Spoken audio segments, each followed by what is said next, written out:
If you've ever had a to-do list that felt more like a guilt trip than a game plan, you're not alone. In today's video, I'm sharing the one journaling prompt that has helped me and my clients get underneath that resistance and start taking real action. If you're tired of white knuckling your way through overwhelm and want to feel focused, grounded, and in control again, this prompt is going to shift everything. Before we dive into the prompt, let's take a second to settle in. Take a deep breath in and exhale out slowly.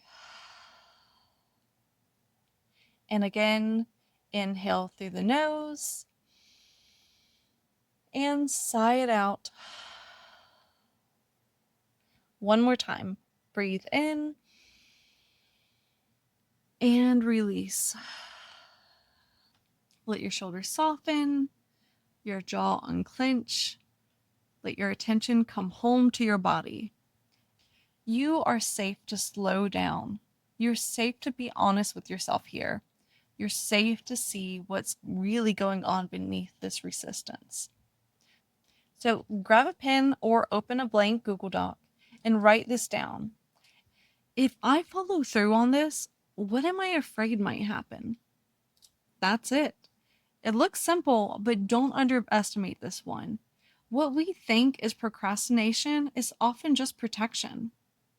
Your nervous system is trying to keep you safe from something: judgment, failure, loss, even success. And this prompt brings that story out of the shadows. Before we dive into how this prompt works, let's talk about where it comes from, because it's not just a catchy journal question. It's actually inspired by a method called fear setting, made popular by Tim Ferriss, and it's rooted in Stoic philosophy. Ferriss argues that defining your fears can be even more important than setting goals. Because when you define the fear, it starts to lose its power. And that's exactly what we're doing here. This is also supported by modern neuroscience. When we bring subconscious fears into our conscious awareness, we shift out of the amygdala, which is your brain's fear center, and into the prefrontal cortex, the part of your brain that problem solves and plans. Naming the fear literally gives your brain a new way to respond. All right, now let's break it down together so we can start coaching yourself through whatever's coming up. Resistance isn't a character flaw, it's a clue. Most of us get stuck because we're trying to force ourselves through resistance, like it's a wall to break down. But resistance is actually guarding something tender, something vulnerable. If you try to bulldoze it, your brain doubles down. But if you get curious and really listen, you can start to see the why underneath. So, say you're putting off launching your new product. When you ask the prompt, if I follow through on this, what am I afraid might happen? You might realize you're scared no one will buy it. Or worse, that they will and you won't be able to keep up. Or that it'll change how your friends and family see you. These aren't irrational fears.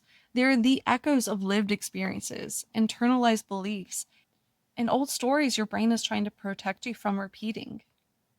This is exactly why I created the Bounce and Thrive Starter Kit, to help you pause, reflect, and create a flexible path forward when life or fear feels like too much.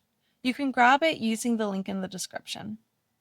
So now you have a better understanding of this resistance. But how do you actually begin to untangle it and take your power back? Thankfully, if you can name it, you can navigate it. Once you've journaled on what you're afraid might happen, take it a step deeper. What evidence do I have that this fear is true? What evidence do I have that it's not? What would I need to believe instead in order to move forward? This is classic self coaching. You're not trying to gaslight yourself into being fearless. You're creating room for new possibilities. Maybe your fear says, no one wants what I make. Okay, sure, but what about the past 3 customers who loved it? What about the person who messaged you on Instagram last week with praise? Most importantly, what about you and how proud you felt making it? You don't have to delete the old story. You just have to start questioning its grips on you. So, what do you actually do once you're ready to take action, but still feel that little flutter of hesitation in your chest? Awareness is powerful, but transformation comes from integration. After journaling, you might feel a little lighter, clearer, but clarity alone doesn't change your life. Doing something with that clarity does. This is the moment when most people slip back into their old patterns. The fear starts creeping in again. The voice that says, I'll do it tomorrow, gets louder. So let's make a plan for how to catch that pattern before it catches you. So ask yourself, what's the tiniest next step I can take from this new awareness? How will I remind myself that I'm safe to take that step? What support can I call in? Maybe it's a walk, a friend, a voice memo, or maybe Reiki.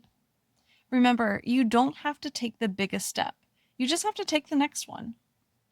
Your next step might be grabbing the Balance and Thrive Starter Kit.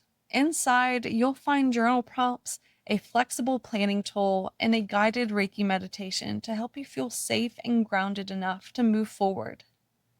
But if you feel like you've got the perfect plan laid out, but still struggle to take the next step, don't miss the next video.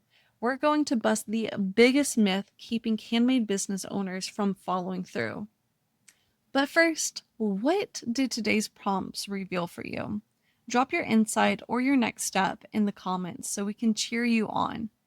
Just don't forget, you are not behind, you are not failing, and you're definitely not lazy. You are healing, you are learning to support yourself, and you are building a new way forward.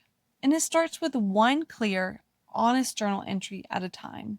So grab the Balance and Thrive Starter Kit below if you haven't already, and I'll see you in the next video.